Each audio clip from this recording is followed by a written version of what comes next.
Thank you, thank you, George. We've had a long discussion this afternoon, and a lot of folks made a lot of good points. But can you imagine what Mr. Kosmides has said about his grandfather, telling him the history? And last week I was with my good friend Mickey Zentuni, a Jewish American, over at the temple in Wellesley, celebrating the Israeli Independence Day anniversary and also the Holocaust. That's the problem today, ladies and gentlemen, that a lot of our grandparents are gone and deceased, and they cannot carry the story on to the younger generation, but that's what our job is. Can you imagine if 100 years ago we had CNN?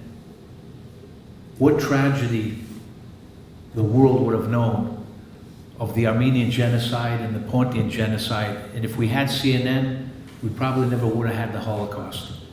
But that's what our job is here today, to make sure that we continue the mantle of history to the next generation. And you're right, George, earlier we had a discussion that the Pontian community and the Jewish community and the Armenian community, we all do a very good job amongst our communities to carry that message forward. And it's very important that we do not forget about history, because history could repeat itself. In our legislative arena, we shared in Rhode Island, for example, in 2 weeks, we recognized the Armenian genocide in the state Senate and the state House of Representatives, the Holocaust, and this week, the Pontian genocide. Rhode Island's been a leader since 2008. We've continuously introduced the Pontian genocide. So we carry that, not within the Greek American community, but to tell our colleagues, all Rhode Islanders, what happened 100 years ago, and that's very important. In the United States, we have currently 5 members of Congress of Greek American descent. We have 12 state senators, which 2 are in this building. And we have about 37 members of the House of Representatives. And we're spread over 16 states, which is very, very important, because when I saw the list of states, we still have to do a better job. The Armenian community have passed the resolution in 49 states, but yet still have not had the US Congress recognize the Armenian genocide. What I think we should do is that all 3 organizations, all 3 groups, the Armenians, the Greeks, and the Jewish American community should probably think, and the Assyrians, should probably in the future is team up and have a national Holocaust genocide resolution, and then really force the issue on combination through Congress and make it a permanent statute in all our states to make sure that the message is permanently received by all. And Turkey today has done a very good job of getting many members of Congress not supporting Turkey. I've never seen more Republicans and Democrats united against Turkey. And earlier the speaker had said about what happened in Washington, D.C. I think that was one of the catalysts when Erdogan was here and members of his security staff came out of the Turkish embassy and attacked US citizens, whether they were Armenians, Kurds, Pontian Greeks, or Americans. That was just an insult. And I think what's happening right now, ladies and gentlemen, is the tide has turned. We've had many members of Congress, the Menendez-Rubio initiative, last week, another resolution in Congress defining Turkey to stop purchasing the S-400s. And I think that relations with Turkey and the United States is on a downhill trend, especially when you have this new initiative of Cyprus, Greece, Israel, Egypt, and the United States. I think it's a very, very strong message. This coming summer in Athens, Greece, on July 7th through the 10th, we're going to have a conference of Hellenic Americans, Hellenic Australians, Hellenic Canadians, legislators.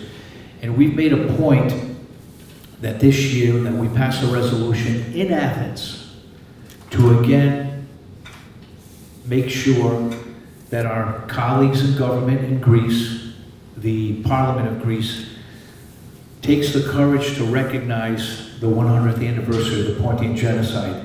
And I talked to Peter Katsabanis, who's a member of the Australian Parliament, our president, that we're going to have 18 legislators from the United States, from Wyoming, Minnesota, Alabama, Georgia, South Carolina, Massachusetts, Rhode Island, Connecticut, New York, and Alaska attending. And that's how you send a strong, clear-cut message, not only to everyone here in the United States, but back in Greece, that we recognize what happened 100 years ago. 353,000 men, women, and children perished. That's 1/3 of the population of Rhode Island. Imagine 1/3 of the population of Rhode Island being wiped out. So basically, I want to say that with today's technology, we're going to keep this word going forward very strong. And Turkey has to recognize the Armenian genocide, the Pontian genocide, and the genocide they committed on the Assyrians and all the minorities throughout its history. Because we should not stop, everyone here should not stop until the Turkish government finally accepts responsibility. And lastly, in closing, sometimes it maybe could take Hollywood to send a strong message. Imagine what happened with Midnight Express, the outcry that Turkey had on that film. Can you imagine for the 100th anniversary of the burning of Smyrna in 2022, imagine if we could get Hollywood to do a movie, a serious movie of maybe the Greek actress Melina Kanakaridis swimming with her children from the burning city, trying to swim to US warships, Italian warships, Japanese warships, French, British, and not paying attention to rescuing those individuals, showing what happened in Turkey with the genocide. I mean, combining that as far as one powerful film that could win an Oscar, that would be a strong message to everyone today. But it's going to take a lot of money, a lot of folks in Hollywood to maybe start today in 2019, and 3 years from now come out with a powerful movie for 2022. That would be a strong message, ladies and gentlemen. And thank you very much. Thank you.